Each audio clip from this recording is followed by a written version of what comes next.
This is what happens when you're so late on a project that the guy's sick and tired of dealing with you. We got Ben here. It is about 4:45, maybe almost 5 o'clock Saturday morning. We're going to try and go for a ride in the next 6 or 8 years. Who knows? Anyway, hey, Ben Burnett. All right, welcome to the iRod Garage. You guys know Ben. We're working on his truck. He came down to help out a little bit. We have a bunch of stuff we're doing today. We're messing with rear bumper, we're messing with rear brakes, we're messing with headers, we're messing with power steering box because that decided to puke all over the place. We are working with the seat, we're working on the steering column. That sounds like a lot, doesn't it? Yeah, it does. We got a day and a half to do this, and so glad you guys came to see us. Check it out. All right, some of the finishing touches that you have to do on a truck like this is, you know, like a turn signal switch. Turn signal switch is, yeah, a little important. You don't have to have it to drive, but it makes it easier to not get tickets if you can use your blinkers. Anyway, ended up finding a brand new one, and we're getting it installed in this column today, and so far it's been a pain in the rear end, but we'll get it put together.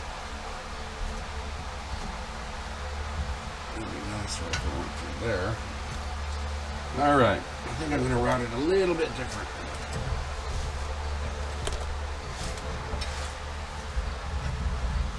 Let's see if this works.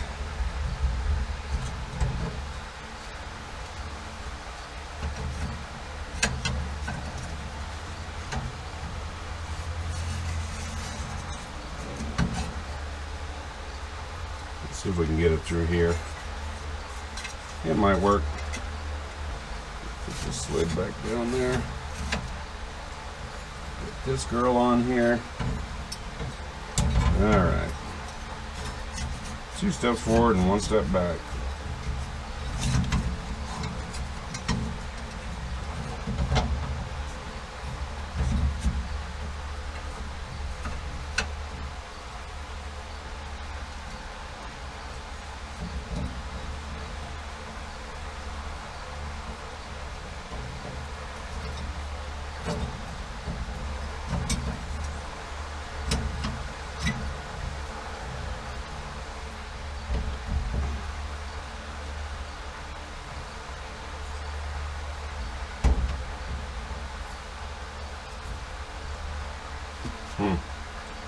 Have it slightly askew. Ah, there we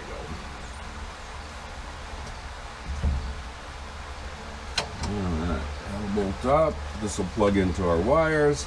I need 3 screws for here. No idea in the world where they are. Or maybe we'll take apart another column to get them. Alright, so we are getting all of our brackets set up for the disc brake conversion on the back of Ben's truck. And to do that, we have to figure out where everything sits and which extensions we need. So there's a whole bunch of put stuff on, take stuff off. That was nice. Back and forth and back and forth and back and forth. So we will get started right now. Yeehaw.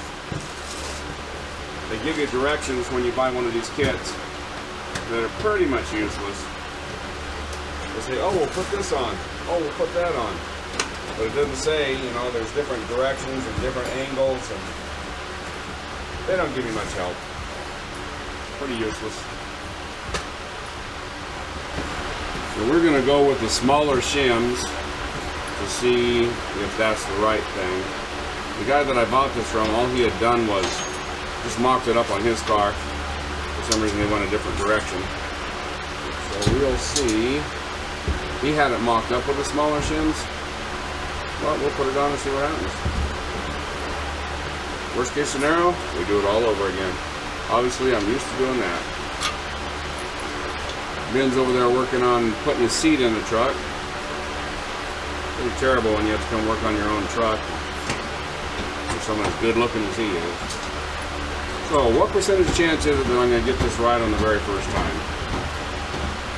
-2%? Alright. Now we're going to bolt this bracket on.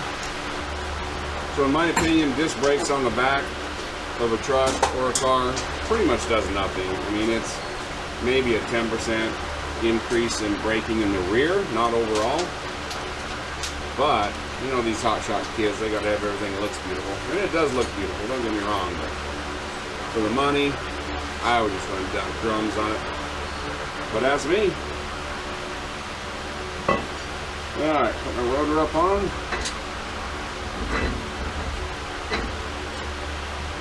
So far so good. Caliper does what it's supposed to do. And based off of what I see right there, we need the longer shims, of course. So what I'm looking to try and do is, well, let me show you. So if you look right down between here and can see the difference in gap between here and there, you see how on the side closest to my hand it's much smaller than the side on the other. And what that does is it makes it to where we don't get equal distribution of brake. Although it would slide, maybe that will work. The caliper has to float in there so that as it applies brake pressure and squeezes this disc, it'll be able to move around. That might work. Let me check it out.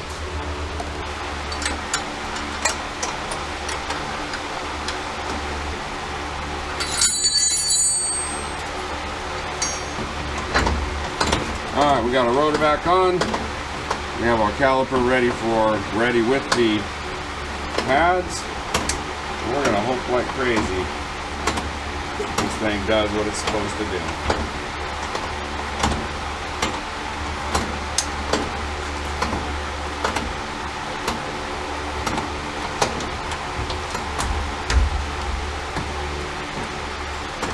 So I can see that the piston on the caliper is out a little bit.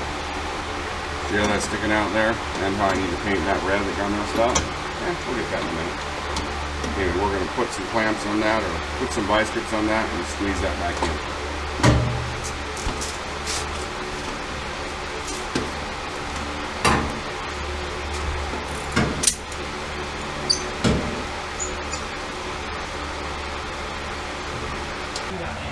Alright, we are putting together our beautiful little disc brake rear end. Hopefully it's all going to turn out great. And here we go.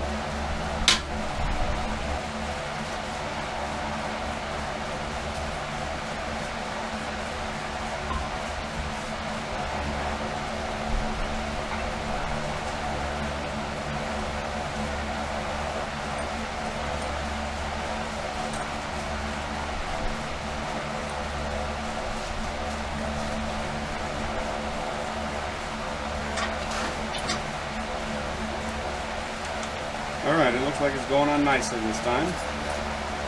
We'll get our rear end all put together, set her down on the ground. Well, we're not setting it down on the ground yet, not until we have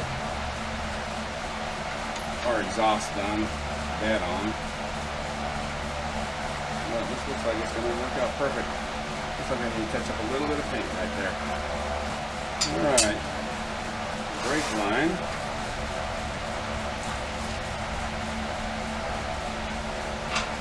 We'll go right up there. We'll tack weld that on, give ourselves a little bit of play. Looks perfect. Let's go to the other side. Alright, same thing on this side.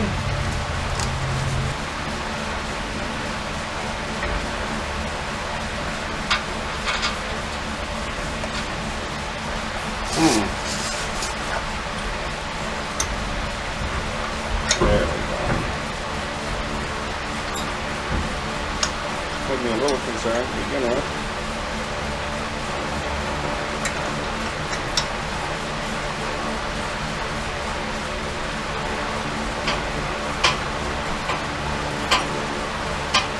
Alright, put our flex hose on. This side will be ready also.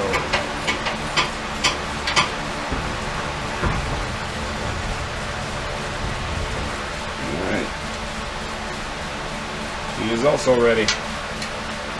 Alright, we are ready for the tires to go back on.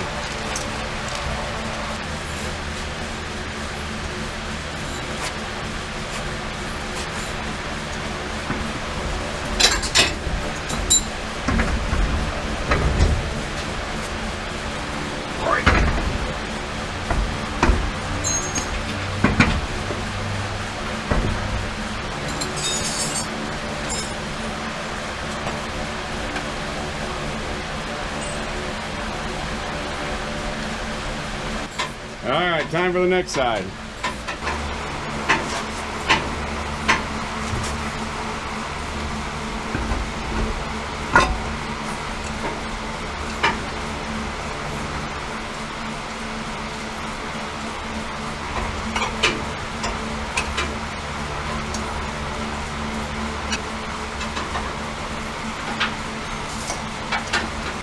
All right, ready for some hubcaps. All right, I guess they're not technically hubcaps, but they're beauty rings. And we do have a center hubcap for it. But this will be the first time we've ever had them on here. The old knee trick, I guess. Give me a mother to put on.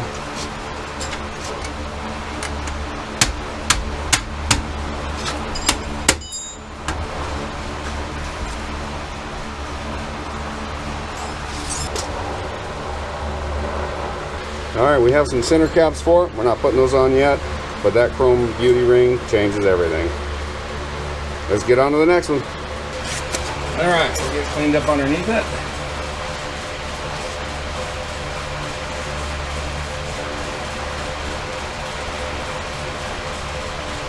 We'll do one more time.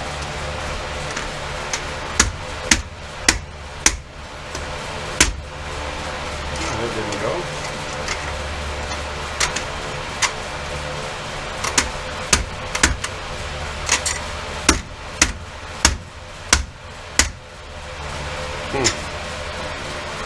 That does not want to go at all.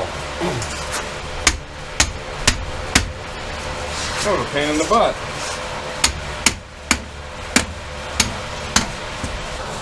It does look good.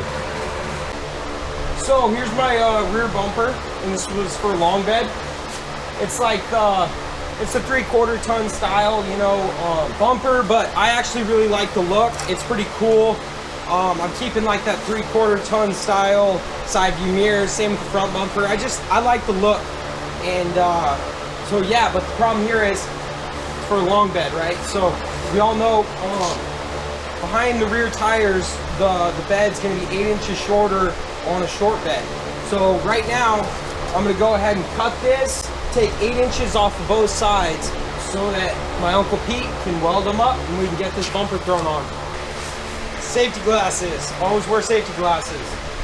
I'm getting ready to take my measurements and cut this.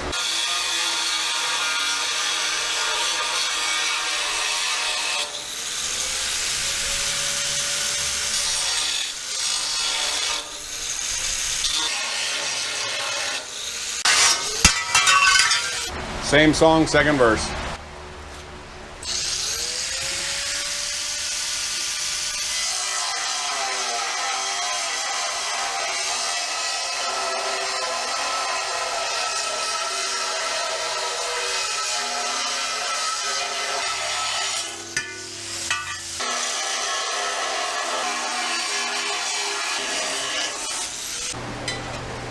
Do the next side and then we'll flip it over and weld it up good.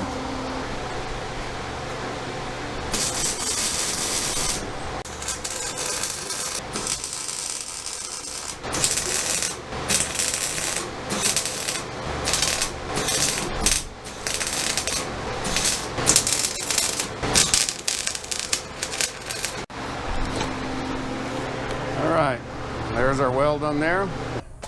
As they say in the movies, that's a wrap. We got a bunch of stuff done, and this coming Wednesday we have coming up for you a 100% real deal burnout video on this girl, because this evening we're going to get the rest of the stuff put together as far as the rear end is concerned, but that'll be too late for this video. So we appreciate you guys coming by, and as always, thanks for watching. Thanks for watching.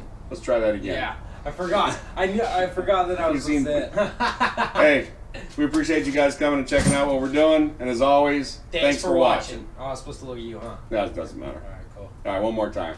And as always, thanks for watching. All right. All right. Thanks for coming by and checking out what we're doing, and as always, thanks for watching.